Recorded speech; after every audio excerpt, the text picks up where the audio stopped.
Hello everybody and welcome back to World of Warships Legends. My name is Spartan Elite 43 and tonight we're going to do something a little bit different. We're going to be talking about battleships. I know what you're thinking. Spartan, what do you mean something different in talking about battleships? You talk about battleships, you play battleships all the time. What do you mean? Well, this is a different type of video. This is not gameplay, so I do apologize to you out there that are looking for gameplay, but this one's going to be more of an infomercial. Informational. Infomercial versus informational. Big difference. One is selling things. I'm not selling anything.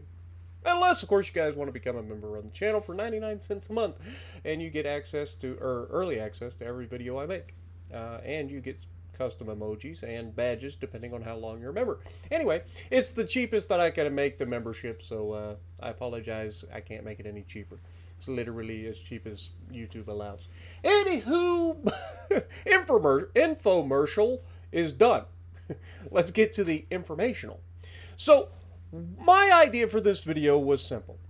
I got to thinking, what is the one tier that offers pound for pound the most competitive battleships of any other tier? And this was tougher than you think, because I know what you think. Well, Spartan, you're staring at a Yamato right now. You're kind of giving it away, but you're wrong. It isn't the Yamato. It isn't legendary tier. While there are some amazing ships in legendary tier, specifically battleships, but there are some amazing battleships in legendary tier, I still don't think that legendary tier has that wide variety of battleships that are just absolutely busted for its tier. There's a couple of tiers that actually vastly outperform it. And I know what you're thinking. Well, maybe it's tier 7. No, not tier 7 either. Or tier 8. It's lower. We're talking about tier 4 and tier 5. Now, I'm going to go over some reasons why I say that, but let's start with tier 4 first, okay? So, if we go to tier 4 battleships, we've got Nevada, New York, Oklahoma, Texas, the Haruna, the Congo, Indefatigable, the Iron Duke, the Queen Mary, the Tiger, the Derflinger, the König, the Moltke, the Bretagne, the Nikolai, the October Revolutia, the Piotr Veliki, the Cavour, the Giulio Cesare, and the Rio de Janeiro. A lot of great ships at this tier, right? The problem with this tier, but is also one of the greatest parts about this tier, is that every single ship that you see here, except one, overmatches each other. It's crazy. Now, that comes with a preface. Okay, I've brought this up before. If I go to something like the Derflinger for chance, okay, and I look at its armor profile, you're going to notice something about it. While it still has the 19mm bow, which is overmatchable by all tier 4 battleships, it does have an extended belt. This extended belt goes all the way to the bow and means that if you shoot waterline on this thing, you do not overmatch it, okay? You can also angle this thing really well. And this goes for a lot of tier 4 battleships. There are a lot of them that have an extended belt. Some are better than others. This one just happens to show the extended belt very clearly, and I wanted to show it. But anyway, you can clearly see that there is 19mm of armor there that is overmatchable by every battleship at the tier, right? This is a theme among all tier 4 battleships. So if you're ever in a tier 4 battleship, you have the ability to overmatch every other tier 4 battleship except one. That one, if you've been around the channel for a while, you already know where I'm going with this. It's the Piotr Veliki. This is the only exception to the rule. And I'll show you why. Look at that armor. It is not overmatchable at its tier. In fact, it is not overmatchable at any tier. That means not even Yamato can overmatch this bow, right? It starts at 75 mil and goes all the way up to 180 mil. Obviously, the 180 mil is that little section right there in the back. But here in the front, we have 75 millimeters, right? It's kind of cracked. Let's be real. Now, I will say this. It's not exactly unovermatchable by Yamato. Because while this diagram says that it's 75 millimeters, it's not. Because the upper bow plating is clearly a lower shade than the 75 millimeter belt that you see. Okay? So technically, this would fall somewhere in the 29 to 33 millimeter range. Most likely 32, which is pretty average and we all know is overmatchable by Yamato. If it is 33, then that would make it the exception. But I'm pretty confident that Yamato can actually overmatch the upper bow plating on the Peter Veliki. I could be wrong. I'll have to test it someday. If y'all want to see that, let me know down in the comments below. Okay? But this is the one exception. Every other single battleship, no matter where it's at, has an overmatchable bow. They have the extended belts like this thing. Very little overmatchable bow there, but you can clearly see the 19 mil is there. You just have to know to aim higher on some ships, right? But the Peter Veliki is the exception. And if you go to even the other Russian battleships at the tier, they don't have that gift that the Peter Veliki has. As you can see, clearly 19 mil, right? And that is a theme through everything. All right, so keep that in mind. If you're in tier 4 in a battleship, unless it's a Peter Veliki, you have the ability to overmatch it. You just have to understand which of these ships have the armor belt. Basically, it's everybody but the US. Like the British, I think maybe, but not to the same extent. Let me see here. Yeah, so there you go. See what I'm saying? So you can overmatch the bow of this thing. The extended belt does not come all the way to the bow. Okay? A lot of people call it an icebreaker. It's not an icebreaker. It's just an extended belt. I don't know why everybody calls it an icebreaker, but whatever.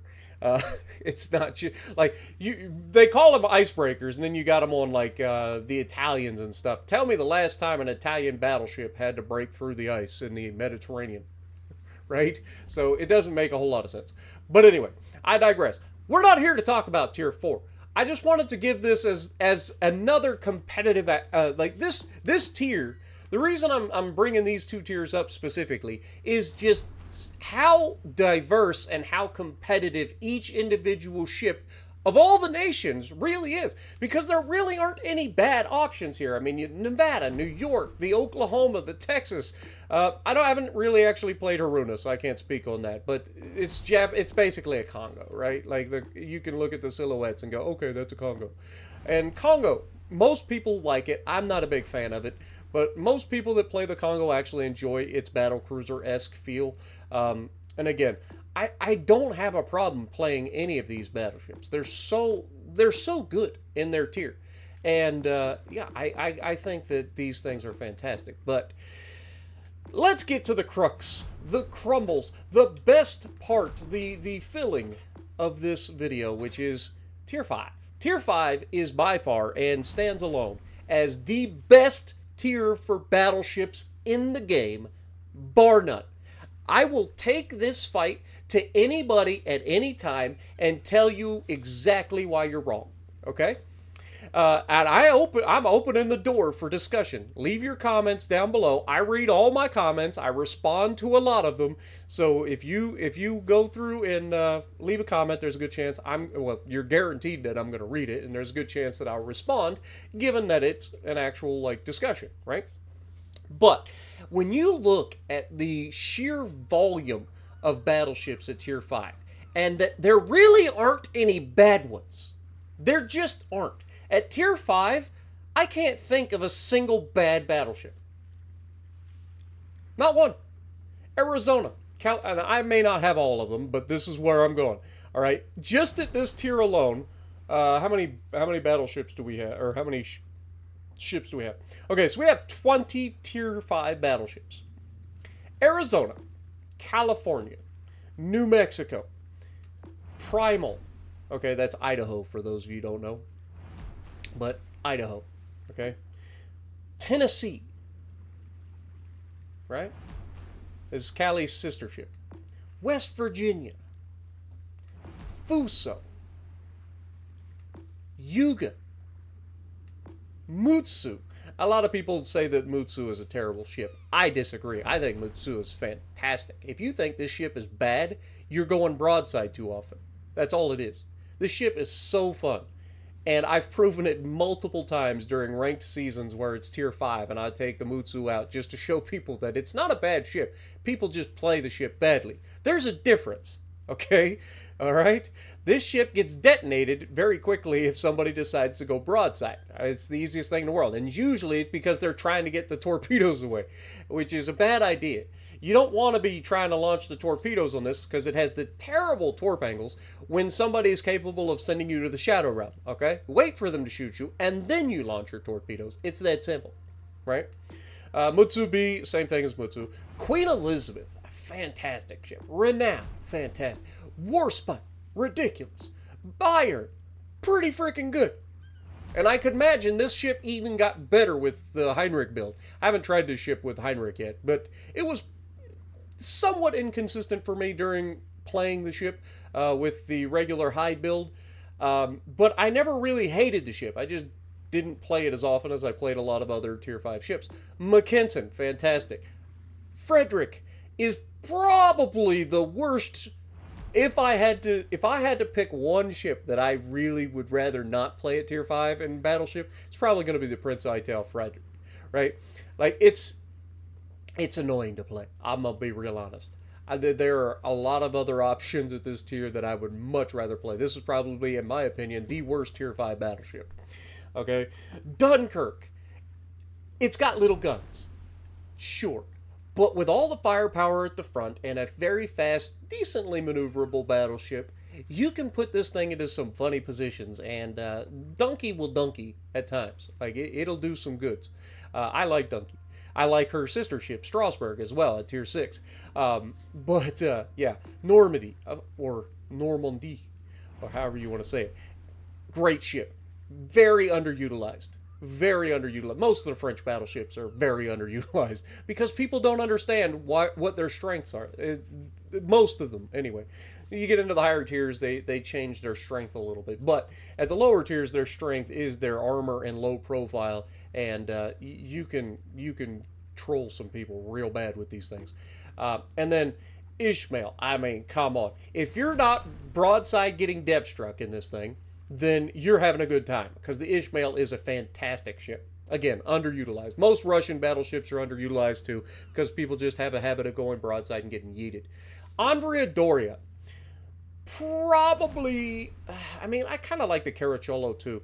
I just don't like the tier 7s, right? I feel like the tier 7 Russian or Italian battleships kind of let them down. I know I get a lot of flack for that. When I played them originally, they didn't have smoke, okay? Everybody likes to point out, all right? They didn't have SAP secondaries and smoke when I played the darn things, okay? And I don't feel like going back and playing them now. I have a bad taste in my mouth for the tier 7 Italian battleship. Love the tier 8, love the legendary, love below tier 7. Not so much for the tier 7s, okay? You can take your Littorio class and shove it up your... Yeah, you know where I'm going. Anyway, there just isn't a bad option. Like I said, the worst option for me is Prince Eitel Frederick. Bar none. Everything else is absolutely cracked out of its mind. You could make an argument that if you were to choose, maybe New Mexico is right there in that category with the Prince Eitel Frederick. I don't think it's quite that bad, but it can be at times. Like, this ship can be absolutely trolly and then absolutely stomp the out of everybody. It's just one of those ships, right? Like, you're not going to have perfect accuracy all the time, but this thing will absolutely make you want to throw your controller at times, especially when you need it most. But outside of that, there really aren't any bad options, and every single one of these battleships is absolutely capable of taking over a game. Every one of them. All you have to do is learn to play them. Which is why I say, and this is one of those things, like when you see me play tier 5 ranked battles, for instance, I can play any of these ships and be comfortable. Every one of them's good. Yeah, some of them have special gimmicks and stuff for like torpedoes or whatever, but that's not even what I care about. Like just consistency's sake. I personally, if I have to choose one tier 5 ship that I absolutely adore and will take to battle at any given moment, you guys know it's going to be my Arizona. I love the Arizona. I've put up over 200,000 damage in this fucking ship. I have carried the ever-living out of matches because of this thing's trolley armor belt. And if you don't believe me, look at this armor. It don't look like much, right? It don't. It looks like this thing's going to get bullied by anything with 15-inch guns. But I'm telling you, that armor belt is deceptive. Because if you get rid of the torpedo bulge, that armor belt looks way better. Most people look at this ship and go, oh, that armor's terrible. They don't realize that that big green blob is actually the torpedo blister. And that there's actual armor underneath that. Which means you have layered armor. Which makes this thing one of the nastiest, tankiest little turds to ever sail the seas when it's doing the Dreadnought Shuffle. And you guys have seen me multiple times show off this ship in absolute beautiful Dreadnought Shuffle form. Carrying matches that shouldn't be carried. I don't know if you guys have ever seen my 200k game. I was 203,000 damage in this ship on Tears of the Desert on a live stream, live in front of everybody. And I even liked that game so much, I clipped that particular game out and made it a standalone video as well, because I couldn't believe the sheer dominance on display during that match. It was absurd. They literally walked through the entire enemy team. It was ridiculous. So if you haven't seen that, highly recommend you check it out. I'll try to find it, and if I can, I'll link it down below in the comments, in a pinned comment for you guys if you want to check out that particular video. Not guarantee I'm going to find it, but I'm going to try to find it. But anyway, this is my pick. It's got a long reload time. That's the one downside of it, right? Like if you look at the reload of this thing, it's 33.2 seconds with this build. Now, obviously, I'm running William Sims' regular free-to-play build on this thing. You don't have to do that. You can do things to make that a little bit better. But personally, this is my favorite Tier 5 ship. And I get a lot of flack for another Tier 5 that I play a lot of, and that's the Queen Elizabeth. I personally prefer the Queen Elizabeth over the Warspite. And I cannot tell you why. I don't know. It's just the way that the ships handle when I play them. I've done some crazy things in Queen Elizabeth, and Warspite has always seemingly kind of not given me that same level of feeling, right? Like, I don't know what it is about the two. On paper, Warspite is better than Queen Elizabeth. But when I play it, I would rather be in Queen Elizabeth most of the time, and I can't explain why. It's just the way that the two ships play for me. I don't know. I can't explain it.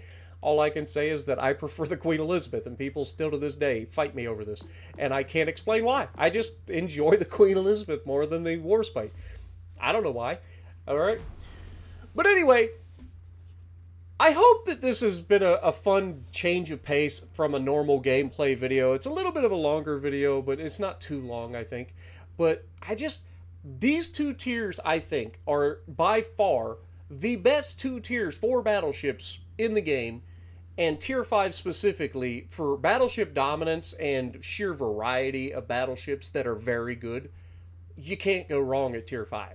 You just can't. And when everybody always tries to rush up to Tier 7 and beyond and get to the high tiers to get to those iconic big hitters, like, there's nothing wrong with that. But I think that if you skip past a lot of these lower tiers, specifically Tier 4 and Tier 5, if you skip through them real quick, you miss out on some absolute gems and some really fun gameplay for battleships.